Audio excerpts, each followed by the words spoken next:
उत्तर प्रदेश की सियासत में 2027 की बिसात बिछनी चालू हो गई, लेकिन जब बात उत्तर प्रदेश की सियासत में समाजवादी पार्टी और भारतीय जनता पार्टी के पूर्व सांसद ब्रजभूषण शरण सिंह की होगी तो आपको बहुत ही रोचक और तथ्यात्मक जानकारियां जरूर मिलेंगी। हम यहाँ बात करने वाले हैं कि भारतीय जनता पार्टी के पूर्व सांसद ब्रजभूषण शरण सिंह आखिर आजकल अपने बयानों से क्या साबित करना चाहते हैं।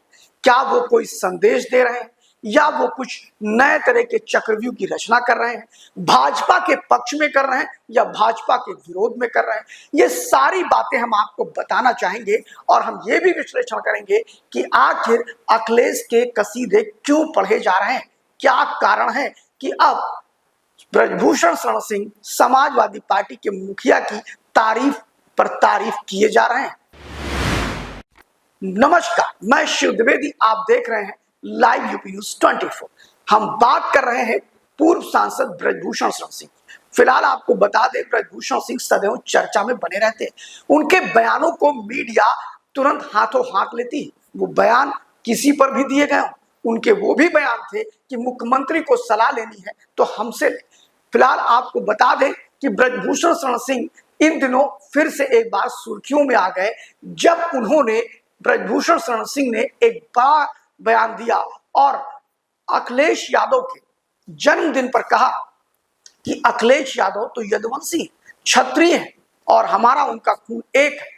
फिलहाल आपको बताते चले, उन्होंने अखिलेश यादव को हनुमान भक्त भी कह दिया, अखिलेश यादव को सनातनी भी कह दिया और जो बातें यानी जिन मुद्दों पर घेरने का काम भारतीय जनता पार्टी अखिलेश को करती है, उन्हें सनातन विरोधी साबित करने का प्रयास करती है, वहीं ब्रजभूषण शरण सिंह अखिलेश यादव की कसीदे आए दिन पढ़ते रहते हैं। आपको बता दें, फिर चाहे वो कोई भी घटना हो, अखिलेश यादव की कोई भी प्रतिक्रिया हो, सब प्रतिक्रिया पर वो अखिलेश यादव का संरक्षण करने लगते हैं। आखिर ऐसा क्यों है? तो आपको बता दें कि वो समाजवादी पार्टी से भी सांसद रह चुके हैं। उनके संबंध उन समाजवादी पार्टी के मुखिया अखिलेश यादव के पिता स्वर्गीय मुलायम सिंह यादव से भी बड़े अच्छे रहे। और आपको बता दें कि जब मुलायम सिंह यादव जी का स्वर्गवास हुआ था तो ब्रजभूषण शरण सिंह वहां पर जाके सांत्वना देने भी गए थे। एक तरह से देखा जाए तो जब वो समाजवादी पार्टी में थे और उत्तर प्रदेश में जब समाजवादी पार्टी की सरकार 12 से लेकर 17 तक थी तो गनर तक उपलब्ध करा दिए थे समाजवादी पार्टी की सरकार ने ब्रजभूषण शरण सिंह पे, यानी ब्रजभूषण शरण सिंह पे पूरी कृपा करती रही है समाजवादी पार्टी। और आपको बता दें कि ब्रजभूषण शरण सिंह राजनीति के बड़े ही चाणक्य माने जाते हैं। खास तौर पर अगर हम देवीपाटन मंडल, गोंडा मंडल की बात करते हैं तो उसके 4 जिलों में अच्छा खासा प्रभाव है ब्रजभूषण शरण सिंह का। बहुत से ऐसे विधायक हैं जो ये मानते हैं कि ब्रजभूषण शरण सिंह उन्हें जिताने और हराने दोनों में बड़ी भूमिका अदा कर सकते हैं, इसलिए वो ब्रजभूषण शरण सिंह के आसपास रहते हैं, उनके समर्थक रहते हैं। और ऐसे बहुत से विधायक हैं जो मन से और बिन मन से भी उनके पास आते हैं, जाते हैं और उनसे बना के रखने में ही अपनी खैर समझते हैं।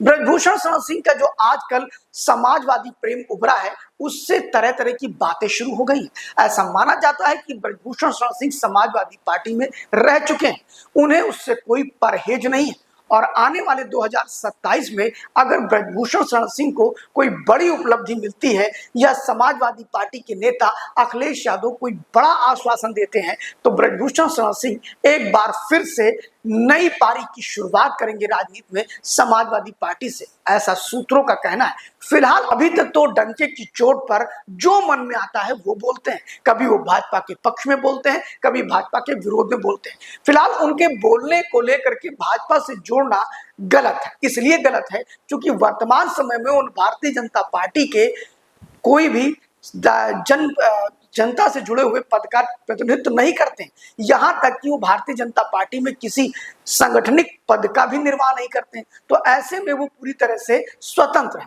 वो चाहे तो समाजवादी पार्टी के गुणगान गाएं और चाहे तो वो भारतीय जनता पार्टी के, चाहे तो वो कांग्रेस पार्टी के, यानी उन पर इस प्रकार का कोई आरोप नहीं लग सकता कि उन्होंने तो भाजपा के विरोध में बोल दिया, उन्होंने तो सपा के पक्ष में बोल दिया, क्योंकि वो अभी वर्तमान समय में किसी भी दल में नहीं है। और ऐसे में अगर वो समाजवादी पार्टी के पक्ष में भी बोलते हैं तो ठीक है, लेकिन राजनीतिक पंडितों का कहना है, राजनीतिक विश्लेषकों का कहना है कि ब्रजभूषण सिंह का कोई भी बयान बिना मायने और मतलब के नहीं होता है। कोई ना कोई मतलब जरूर होता है, कोई ना कोई उसके अर्थ जरूर होते हैं। और जिस प्रकार ब्रजभूषण शरण सिंह ने अखिलेश यादव की महिमा मंडन करना शुरू किया, अखिलेश यादव को सनातनी बोलना शुरू किया, अखिलेश यादव को क्षत्रिय बोलना शुरू किया, ये कुल मिलाकर के ब्रजभूषण सिंह को लेकर के लोगों का मानना है कि उनके ये बयान बताने के लिए काफी है कि आने वाले समय में वो समाजवादी पार्टी के लिए बिसात गोंडा मंडल में बिछा सकते हैं। फिलहाल ये भविष्य के गर्भ में है और ये सिर्फ एक अनुमान है लोगों के द्वारा, सूत्रों के द्वारा। अभी इस पर किसी प्रकार की मोहर नहीं लगाई जा सकती है।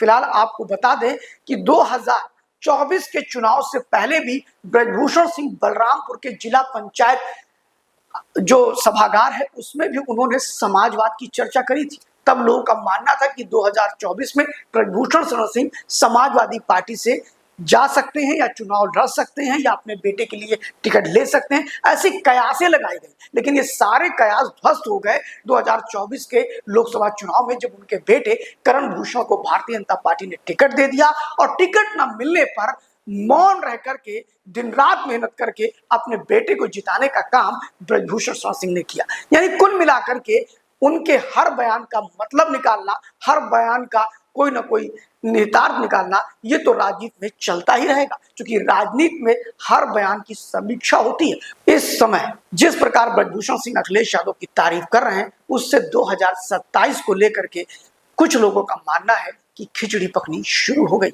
देखते हैं कि ब्रजभूषण शरण सिंह वास्तव में समाजवादी पार्टी को समर्थन 2027 में करेंगे। क्या वो समाजवादी पार्टी में जा सकते हैं या ना जाते हुए भी समाजवादी पार्टी के लिए काम करेंगे, ये सारी चीजें तो 2027 में पता लगेंगी। लेकिन आप कमेंट्स बॉक्स में जाकर के बताइए कि आखिर आपको क्या लगता है कि ब्रजभूषण सिंह सपा के लिए काम कर सकते हैं या फिर वो भाजपा में ही बने रहेंगे। देखते रहिए live news 24। Thank you very much.